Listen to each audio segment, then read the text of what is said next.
They say the best camera is the one you have with you, but when it comes to an everyday camera, a camera you can take with you absolutely everywhere, a camera that allows you to capture all of life's interesting moments wherever you are, so many cameras don't quite hit the spot. Some cameras are too big, too heavy, uncomfortable to carry around, and other cameras, such as smartphone cameras, don't offer the same shooting experience and are perhaps lacking in some of the qualities that many photographers look for when it comes to image quality. That's where the OM-3 by OM System comes in. Now, I've been on the search for an everyday camera for a long time now, something that's small, lightweight, compact, that doesn't get in the way, yet still looks great and offers fantastic image quality. So when OM System got in touch and asked if I'd like to borrow an OM-3 for a few months, it was an opportunity I couldn't really say no to.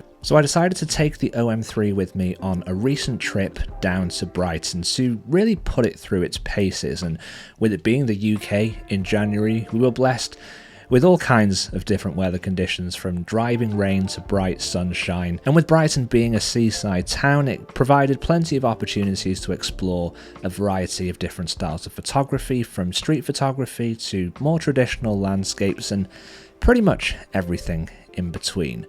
It was the perfect playground to really establish whether the OM-3 could be the perfect everyday camera. In this video, I want to talk about what I love about the OM-3, a few things that I would change, and I want to share my experience using the Micro Four Thirds sensor as a photographer who primarily shoots full frame. We're going to dive into some of the benefits that this small compact sensor can provide you. So if you've ever been curious about Micro Four Thirds, then hopefully by the end of this video you might have a better idea of whether this camera could be right for you. Now, before we take a closer look at the camera, I just want to mention that OM System are sponsoring this video, but I don't get to keep this camera.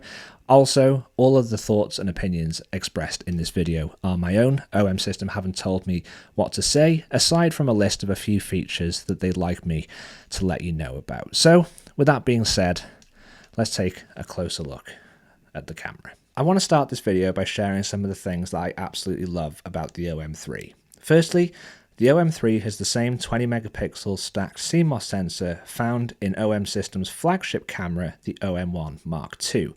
Trust me when I say this, the OM-3 with its vintage styling and compact form factor is no slouch when it comes to image quality. The images this camera produces are outstanding. For this trip, I shot everything in JPEG and RAW. JPEG for capturing those fun, more casual record shots, and RAW just as a bit of a backup for those photo opportunities that could work their way into my portfolio. Those photos that I absolutely love, where I might want just a bit more flexibility for editing later. The 12-bit RAW files that the OM-3 produces are super easy to edit. They have plenty of dynamic range, up to 12 stops at lower ISO settings, and the colors are great, and there's loads of detail. There's plenty to love about the RAW files that this camera produces. And the JPEGs, well, this is where the fun really begins with the OM-3, and it's one of the reasons why I think this is such a compelling choice as an everyday camera. The OM-3 allows you to create customizable color profiles when shooting in JPEG, similar to the much beloved Fujifilm recipes or Lumix LUTs that have been around for a while now. I created a customized profile for shooting in color and one for shooting in monochrome because that's just what I like to photograph, and I feel like for an everyday camera that gives you plenty of flexibility and options when out taking photos. The different color profiles can be easily accessed using the creative dial on the front of the camera, allowing you to quickly switch between profiles without having to dive into menus, which is just a fantastic workflow when out taking photos. Being able to change modes in a split second just means you'll rarely miss the shot. And these color profiles look amazing. Let's start by taking a look at the color profile that I customized. You have 4 different color profiles to choose from. For my color profile, I added a tone curve that just adds more contrast into the shadows, and I shifted the colors slightly, adding more saturation to the warmer tones and desaturating the blues slightly. You can also adjust things like overall contrast and sharpness. And for the monochrome profiles, again, you have 4 available profiles that you can customize. And what I absolutely love about these profiles is how much you can replicate the experience of shooting film. You can add grain, create tone curves for contrast, but instead of manipulating colors, in these profiles, you can simulate shooting black and white film with a color filter applied to your lens. And I chose to add a yellow filter to my custom profile. Adding a yellow filter just bumps the contrast slightly, it darkens any blues that are present in your scene, it lightens greens, and it renders skin tones a bit more naturally. Just generally speaking, for landscapes, for portraits, it's a really popular choice, so I thought it would be a good fit for the types of scenarios that I was encountering on this trip. These two color profiles made the photography experience just really enjoyable. Being able to frame and compose photos with these edits applied really helped me in my decision making when out shooting, and the OM-3's hassle-free ability to just connect your phone to the camera means you can transfer these JPEGs straight from camera to your phone with no need for any further editing. Now, one thing I would like to see with the color profiles is a bit more flexibility when it comes to the adjustments you can make using the tone curves. I rely on tone curves quite heavily in my editing in Lightroom, so it would be great to have a few more control points available to make some more micro adjustments when it comes to contrast.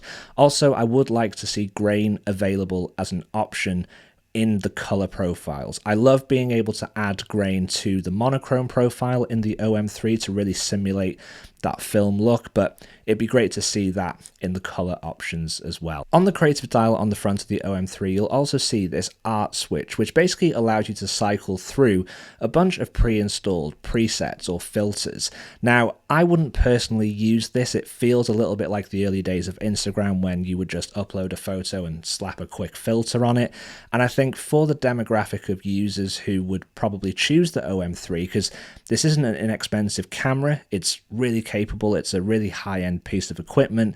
I feel like the photographers who are going to choose this camera will probably want a bit more, I guess, like customization and a bit more control over their images. I don't think just applying a filter is really going to satisfy those users. Next, I want to talk about the computational modes available in the OM-3. These features can be found in the menu, but can be accessed more quickly when out shooting using the CP button on the back of the camera. Now, my first love was landscape photography, and I am no stranger to carrying around filters. I used to carry around grads, ND filters, and being a videographer, I rely on ND filters quite a lot to help with achieving the perfect exposure for my video work. But I will be the first to admit that I absolutely hate swapping filters. It is just a massive pain, and it's something that I wish I could live without. But thankfully, the OM-3 has come to the rescue in this department, because within the computational menus, you can apply graduated ND filters and ND filters at varying different strengths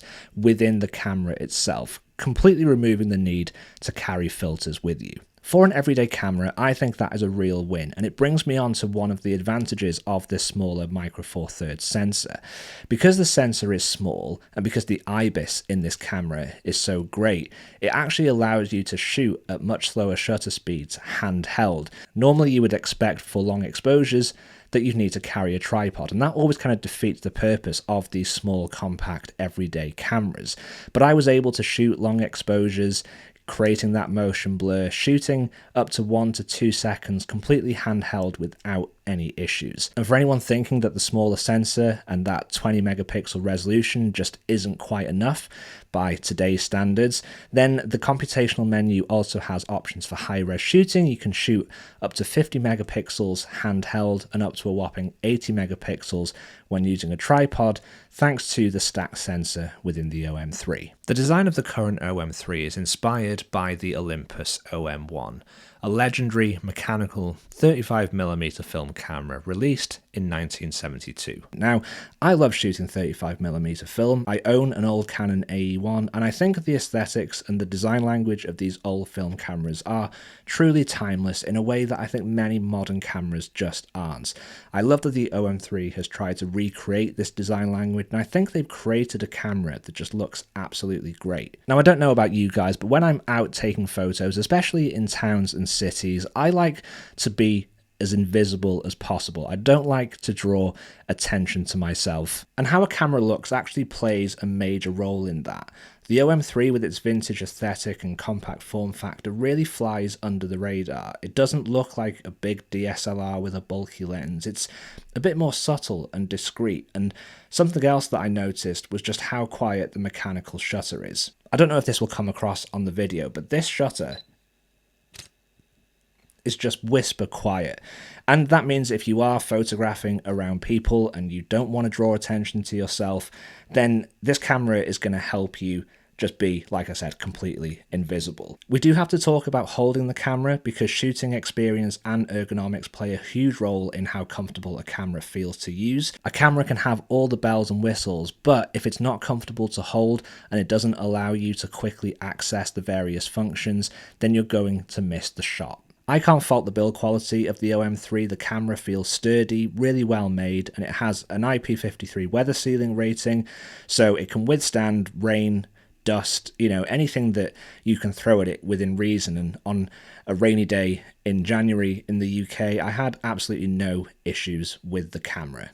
It was a real trooper. Now, one thing I did notice when it comes to the ergonomics is somewhat how cramped the camera can feel to operate in certain situations. There's a lot of dials, there's a lot of features, and whilst that is a strength of the OM-3, it does mean on a camera as small as this that it can be quite easy to kind of feel like you're tripping over yourself to kind of get to where you want to get to on the camera. For example, I was shooting wearing gloves for a lot of this trip, and using the small D-pad on the back of the camera was a little bit tricky at times.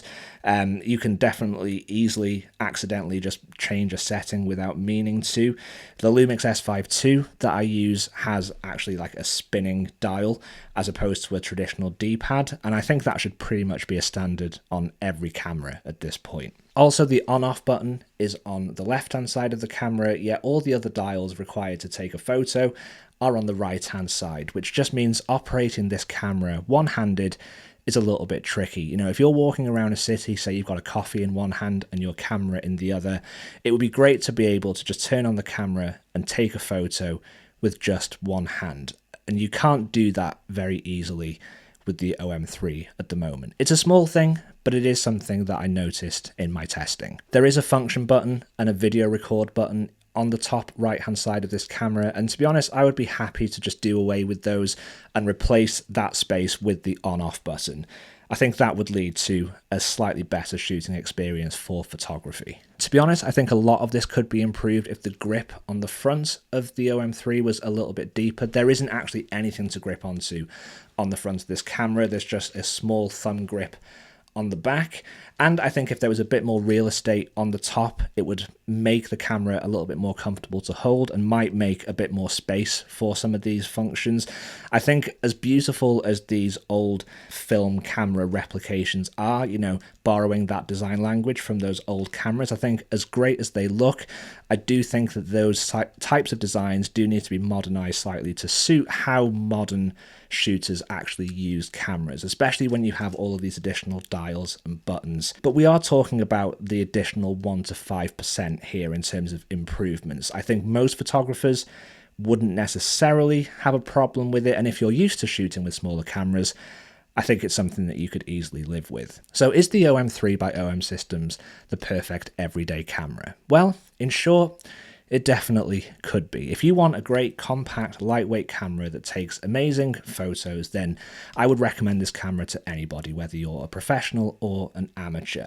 I think with those small refinements to the grip and to the dial layout, I could definitely class this as a perfect camera. I've really enjoyed my time shooting with the OM-3, so a big thank you to OM System for kindly partnering with me and letting me borrow this camera. If there is anything that you're curious about with the OM-3 or the Micro Four Thirds system in general, then leave a comment down below. I might be able to do another video where I can talk about some of the specifics.